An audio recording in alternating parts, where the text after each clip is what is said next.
स्वागत है आप सबका द संस्कृत स्टडी चैनल 96 में। और आज का हमारा विषय है जो हम लेसन कर रहे थे कक्षा 12 का शुकनासो उपदेश। शुकनास का उपदेश पहले 5 गद्यांश हमने पढ़ लिए थे, उसके बाद हम छठे गद्यांश को पढ़ने जा रहे हैं। तो आइए स्टोरी देखते हैं। लक्ष्मी पश्यतः एव नश्यति।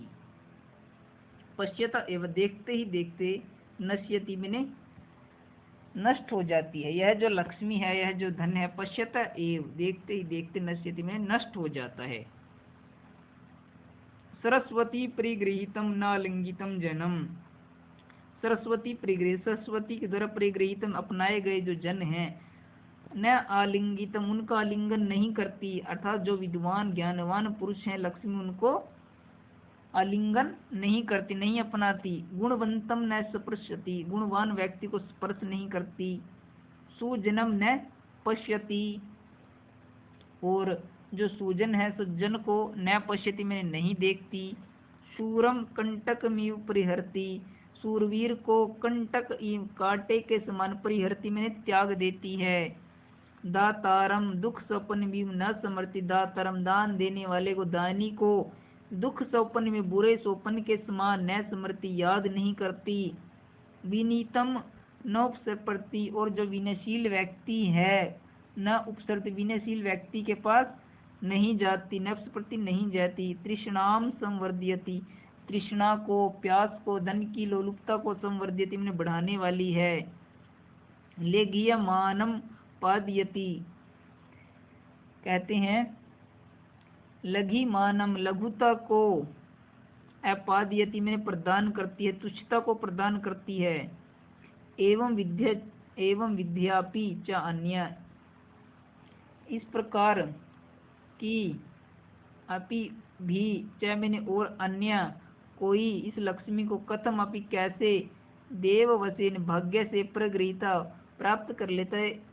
फिर भी यदि इसके बाद इस प्रकार से कोई इसे भाग्य के द्वारा प्राप्त भी कर लेता है तो विकलवः व्याकुला भवन्ति राज, तो वैसे राज लोग व्याकुल हो जाते हैं।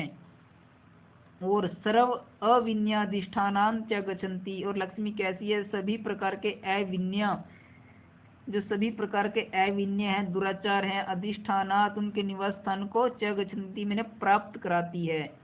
लक्ष्मी के बारे में कहा गया है कि लक्ष्मी देखो, इस लक्ष्मी को देखते देखते नष्ट हो जाती है। विद्वान व्यक्ति को यह गले नहीं लगाती, गुणवान व्यक्ति को स्पर्श नहीं करती, सज्जन व्यक्ति को नहीं देखती, सूरवीर को कांटे के समान त्याग देती है, और जो दानी व्यक्ति से बुरे स्वप्न के समान याद नहीं करती, विनयशील व्यक्ति के पास नहीं जाती। तृष्णाम संवर्ध्यति, तृष्णा को बढ़ाने वाली है। लघी मानम उपादयति, तुच्छता को प्रदान करती है। एवं यदि कोई से भाग्य से प्राप्त भी कर लेता है ना, देववसेन भाग्य से प्राप्त कर लेते, विकलवंता भवन्ति राजना, ऐसे राजा लोग विकलव व्याकुल हो जाते हैं। तो ये सभी प्रकार के अविन्य को प्राप्त कराने वाली है लक्ष्मी। फिर कहते हैं अपरेतु, अन्य जो दूसरे राजा लोग हैं, जो दूसरे हैं, स्वार्थ निष्पादन परे, अपने स्वार्थ को पूरा करने में लगे हुए हैं। दोषान अपि, दोषों को भी। यहाँ पर एक चापलूसों की बात की, जो राजा के चापलूस होते हैं वो क्या करते हैं, अपने स्वार्थ को पूरा करने के लिए। दोषान अपि, जो राजाओं के दोष भी हैं। गुण पक्षम अध्यारोप यद भी, कि राजा के गुण पक्ष की श्रेणी में अध्यारोप यद भी, कि राजा के जो दोष होते हैं उनको गुण पक्षों में आरोपित करने वाले होते हैं, कि राजा ने अगर कोई दोष भी कर दिया तो उसको दोष नहीं गुण कहेंगे। प्रतारण कुशले धृत, प्रतारण में कुछ ठगने में कुशल हैं। धूर्त हैं, प्रतार्यमाणः ठगे जाते हुए। विदमत चितः, धन के अहंकार से उन्मत्त हुए चित्त वाले। सर्वजन उपहास, सर्वजन उपहास्यताम उपयायन्ति, सभी लोगों के द्वारा हंसी का पात्र बनते हैं। कि जो राजा के चापलूस होते, दूसरे लोग होते हैं, स्वार्थ को पूरा करने के लिए राजा के दोषों को गुण पक्ष में आरोपित कर देते हैं। ठगने में कुशल है, ठगे जाता हुआ राजा, ठीक है, धन के अहंकार से उन्मित हुए चित्त वाला क्या करता है, सभी लोगों के द्वारा हंसी का पात्र बनता है। न मानयंती, मन है वो मानने योग्य लोगों की बातें नहीं मानता। जरा वैकल्यम परपलनति पश्यन्ति वृद्धोपदेशम, क्या कहते हैं, न मानयन्ति मन, मानने योग्य लोगों की बातें नहीं मानता। और जो बूढ़े लोग हैं उनकी वाणी को क्या कहते हैं, वृद्धों के जो उपदेश हैं क्या कहता है, जरा वैकल्यम परपिलनीति, कहता है वृद्ध जनक उपदेश बुढ़ापे की व्याकुलता का प्रलाप है, कि तो बुढ़ापे में क्या हो गए, व्याकुल हो गए हैं, प्रलाप कर रहे हैं, इस प्रकार उनके विलाप को देखता है, वृद्धों की बात भी नहीं सुनते। कुपयंती हितवादिनम, और जो हितकारी बात करते हैं उन पर कुपयंती क्रोधित होते हैं। सर्वथा तम अभिनंदित, जो सभी प्रकार से उनका अभिनंदन करते हैं।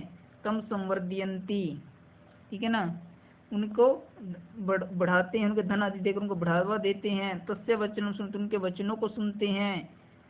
तम भू मनयंत, उनको बहुत मानते हैं। जो अहर्निशम, जो दिन रात, अनवरतम विगत, अन्य कार्यों को छोड़कर, विगत अन्य कर्तव्य, अन्य कार्यों को छोड़कर, स्तोति केवल राजा की स्तुति करते हैं। यो वा महात्म्यम उद्भावयति, केवल राजा के क्या करते हैं, महिमा को ही प्रकट करते हैं। चापलूसों लोग की बातें कहेंगे जो अपने स्वार्थ को पूरा करने के लिए राजा के दोषों को गुण पक्ष में आरोपित करते हैं। ठगने में कुशल, राजन के द्वारा ठगा जाता हुआ, धन के अहंकार में, ठीक है ना, सभी जो लोग हंसी का पात्र बनता है। क्या करता है राजा, मानने योग्य लोगों की बातें नहीं मानता। वृद्धों के उपदेश को क्या देखता है, जरा वैकल्यम, के तो बुढ़ापे का प्रलाप कर रहे हैं, बुढ़ापे में ऐसे ही बोलते रहते हैं।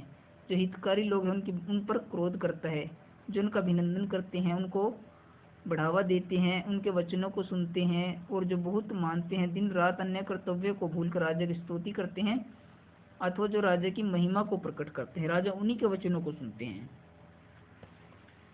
फिर कहते हैं तद अति कुटिल चेष्टा द्वारा राज्य तंत्रे, तभी कहते हैं अत्यंत कुटिल चेष्टाओं के कारण, कठोर, दारुण में कठोर, राज्य तंत्र से राज्य तंत्र में, अस्मिन इस मोह महामोह कारिणी, बहुत अधिक अज्ञान प्रदान करने वाली महान अज्ञान से यौवन कुमारी से, यौवन अवस्था में, युवा अवस्था में, हे राजकुमार, तथा प्रेत तुम्हें इस प्रकार प्रयत्न करना है, यथा जिस प्रकार न उपहास्य जन, लोग तुम पर हंसे नहीं, न निंदे से साधु भी, साधु लोग तुम्हारी निंदा न करे। अब शुकना चंद्रपीड़ को समझा रहे कि तुम्हें इस प्रकार प्रयास करना है कि लोग तुम पर हंसे नहीं, साधु लोग तुम्हारी निंदा न करे। न धिके से गुरु लोग तुम्हें धिक्कारे नहीं। न उपलाभ्य से सुहृदय भी, कि मित्र तुम्हें उल्हाना न दे। न वंश से दुर्त लोगों के द्वारा, बेईमान लोगों द्वारा तुम ठगे न जाओ। न विडम्बीय से लक्ष्मी तुम्हें ठगे नहीं, लक्ष्मी तुम्हें धोखा ना दे, विडम्ब से में धोखा ना। क्षिप्य से विषय, तुम विषयों में फंसो नहीं, भोग विलास के विषयों में फंसो नहीं। ना प्रिय से सुख तुम्हारा अपहरण ना कर ले। इस प्रकार इन सब चीजों से तुम्हें बचना है। तो कहता इदमेव च पुनः, और चंद्रपीड़ यही बार बार, इस इदमेव च पुनः, यही बार बार मेरे द्वारा कहे जा रहे हो कि यही मेरे, आप सुकनाश करते, ये मेरे द्वारा बार बार कहा जा रहा है।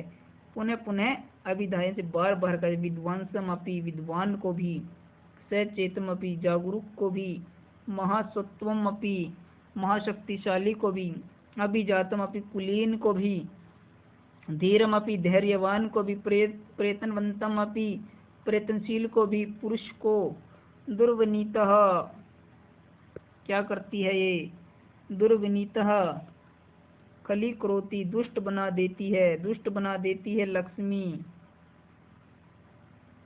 क्या करती है लक्ष्मी, दुष्ट बना देती है। इति तावत अभिधाय उपशामः, इस प्रकार इतना कहकर, उपशाम मैंने उपशाम में चुप हो गए।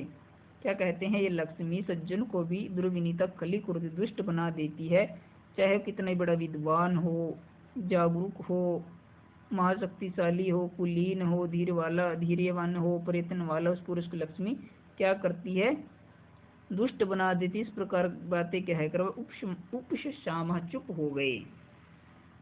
चंद्रापीड़ ताभिर उपदेश वागी भी, चंद्रापीड़ उनके उपदेश रूपी वाणी को सुनकर